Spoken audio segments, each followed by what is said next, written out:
आज हम श्रीमद् भागवतम के चैप्टर 1 कैंटो 1 टेक्स्ट 20 के एक्सप्लेनेशन को पढ़ेंगे।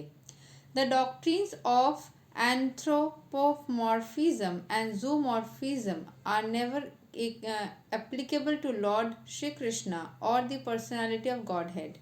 तो यहाँ पे जो एंथ्रोपोमॉर्फिज्म एंड जूमॉर्फिज्म, आई थिंक ये सारी हिस्टोरियन के टर्म्स होंगे, मैं एक बार क्लैरिफाई करूँगी।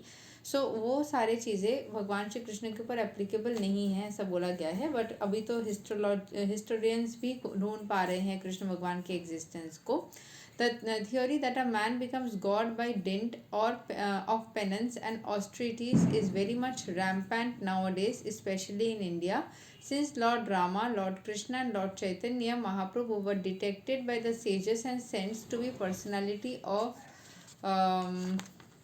Godhead as indicated in revealed scriptures. Many unscrupulous men have created their own incarnations। अभी ना क्योंकि भगवान श्री कृष्ण जो है वो भक्त के फॉर्म में आए थे, तो बहुत सारे नॉर्मल लोग अपने आप को ही भगवान भक्त ये सब बोलने लग गए।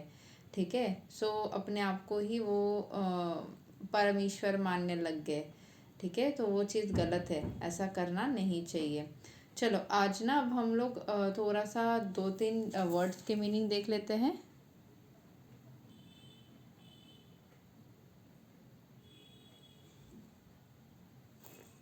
सबसे पहले ना हम एंथ्रोपोमॉर्फिज्म का मीनिंग एक बार कंफर्म करेंगे। बहुत डिफिकल्ट एक मीनिंग दिया है, एंथ्रोपोमॉर्फिज्म। इसका मीनिंग है attribution of human traits, emotions and behaviours to non human entities. Like इसका मीनिंग क्या हुआ? Giving human qualities and emotions and okay non human चीज़ों में ह्यूमन इमोशंस देना। लॉर्ड श्री कृष्ण को हम एंथ्रोपोमॉर्फिज्म के अंडर नहीं ला सकते, ओके क्योंकि वो ऐसा नहीं है कि वो एक नॉन लिविंग थिंग है और उसमें हम ह्यूमन इमोशन डाल रहे हैं। डॉक्ट्रिन्स का मीनिंग रहता है बिलीफ और set of believes held and taught by church, political party और अदर ग्रुप। जो चर्च सिखा रहा है वो सारी चीज़ें हम यहाँ पे अप्लाई नहीं कर सकते। मतलब ये चीज़ एंथ्रोपोमॉर्फिज्म में क्या होता है कि एक नॉन लिविंग चीज़ के अंदर हम लिविंग थिंग के एनर्जीज़ को डाल देते हैं, बोलते हैं कि ओ ये तो लिविंग थिंग है, देखो देखो ऐसा। एंड जूमॉर्फिज्म भी है एट्रीब्यूशन ऑफ एनिमल फॉर्म्स और क्वालिटीज़ टू अ गॉड। ठीक है, मतलब हम भगवान के अंदर एनिमल फॉर्म्स एंड क्वालिटीज़ को डाल रहे हैं, ह्यूमन के अंदर वो डाल रहे हैं। Deities in animal forms, Narasimha अवतार है ना वैसा। भगवान श्री कृष्ण को हम वो जूमॉर्फिज्म एंड एंथ्रोपोमॉर्फिज्म वाले जो कंसेप्ट है उसके अंदर नहीं डाल सकते हैं। The theory that a man becomes God, एक इंसान भगवान बन जाता है तपस्या करने के ज़रिए, ये थॉट ही बिल्कुल गलत है। Is very much rampant now days. I think very much हो रहा है, इस चीज़ को बोला गया है। एक सेकेंड,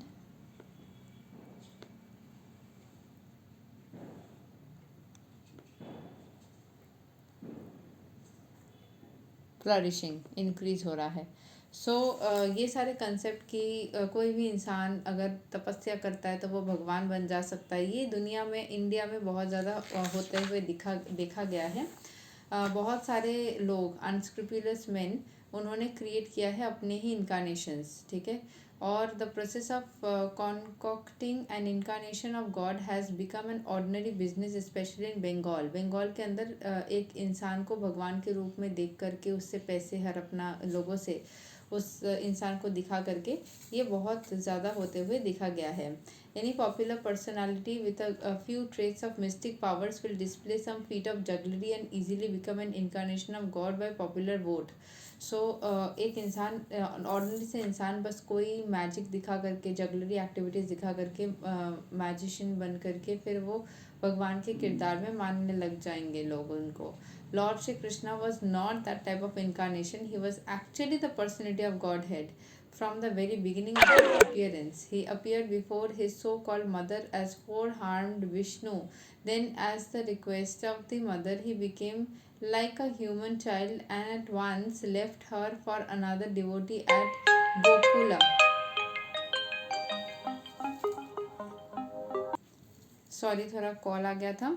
सो ये चीज़ बोला गया कि भगवान श्री कृष्ण एक्चुअल में भगवान थे। वो पहले 4 आर्म फॉर्म में आए, फिर उनके माता ने जब बोला कि अरे प्लीज़ 2 आर्म फॉर्म में आओ, तो वो 2 आर्म फॉर्म में खुद को कन्वर्ट कर लिए। ठीक है, वो ह्यूमन चाइल्ड के फॉर्म में आ गए। तो उन्होंने जैसे ही became like a human child and at once left her for another devotee at Gokul where he was accepted as the son of Nand Maharaj. तो वो देवकी माता को छोड़ के चले गए यशोदा माता के पास में। Similarly, Sri Valadeva, the counterpart of Lord Shri Krishna, is also considered a human child born of another wife of Sri Vasudeva. इन मतलब वासुदेव जी के ही और एक पत्नी के पत्नी से बलराम जी का जन्म हुआ था। In Bhagavad Gita the lord says that his birth and deeds are transcendental and that anyone who is so fortunate as to know the transcendental nature of his birth and deeds will at once become liberated and eligible to return to the kingdom of God. So, knowledge of the transcendental nature of the birth and deeds of Lord Shri Krishna is sufficient for liberation. In the Bhagavatam, the transcendental nature of the Lord is described in 9 cantos, and in the 10th canto, these specific pastimes are taken up as taken up. All this becomes known to one's reading of the literature progresses. सो यहाँ पे जो mention किया गया है कि भगवान के हर एक एक्टिविटी जो है ना वो बहुत ज़्यादा ट्रांसेंडेंटल यानी भव्य है, दिव्य है। तो जिसको भी जो बहुत ज़्यादा फॉर्चुनेट होता है वो एलिजिबल होता है इन सब चीज़ों को जानने के लिए। सो नॉलेज जो होता है of the transcendental nature of birth and deeds of lord Shri Krishna is sufficient for liberation. So जब हम बस लिबरेशन प्राप्त करना चाहते हैं, जब हम ट्रांसेंडेंटल नेचर ऑफ भगवान के जो दिव्य जन्म और मृत्यु का जो भी है वो जब भी हम जान लेते हैं ना, तो उससे हमें बहुत ज़्यादा सुकून महसूस होती है। So, in the Bhagavatam, the transcendental nature of the Lord is described in 9 cantos, and in the 10th canto, his specific pastimes are taken up. All this becomes known as one's reading of literature progresses. It is important to note here, however, that the Lord exhibited his divinity even from the lap of his mother, and his deeds all superhuman. He lifted Govardhan Hill at the age of 7, and these acts definitely prove him to be actually the supreme personality of Godhead. Yet, due to his mystic covering, he was always accepted.